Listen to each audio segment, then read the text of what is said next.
Hello hi నమస్కారం అండి. Welcome to Usha's మనవి. నేను మీ ఉషా అంకల్. రోజు టిఫిన్స్లోకి ఒకే రకం చట్నీ తిని బోరు అనిపిస్తుంది కదా. ఈరోజు మనం కొత్త రకం చట్నీ అనేది తయారు చేసుకుందామండి. ఇది టిఫిన్స్లోకి మాత్రమే కాదు, రైస్లో కూడా చాలా సూపర్గా ఉంటుంది.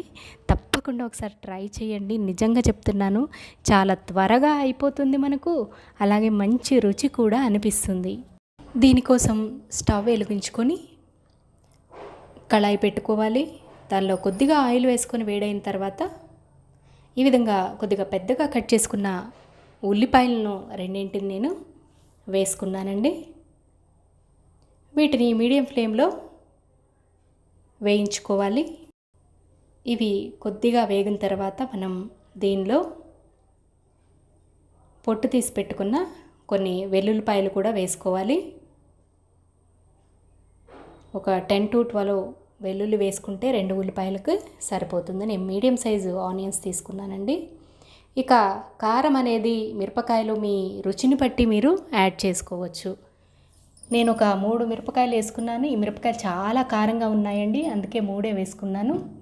మీరు కారం చూసుకొని వేసుకోండి. వీటన్నింటినీ మీడియం ఫ్లేమ్లో ఉంచుకొని వేయించుకోవాలి. చూస్తున్నారు కదా, మనకి ఇవన్నీ బాగా వేగిపోయాయండి. ఇప్పుడు ఇక స్టవ్ బంద్ చేసేసుకొని దీనిలో కొద్దిగా చింతపండు కూడా యాడ్ చేసి మనం సాల్ట్ కూడా వేసి ఈ విధంగా మెత్తగా గ్రైండ్ చేసుకొని పక్కన పెట్టుకోవాలి. దీనిలో పోపు దినుసులు, కరివేపాకు వేసి పోపు కూడా పెట్టుకోవాలి.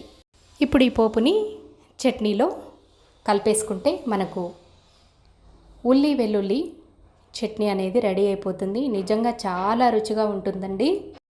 తప్పకుండా ఒకసారి ట్రై చేశారంటే మీరు తప్పకుండా మళ్ళీ ఇదే చట్నీ చేసుకుంటూ ఉంటారు. మీకు నచ్చినట్లయితే మర్చిపోకుండా లైక్ చేసి షేర్ చేయండి. Thank you for watching.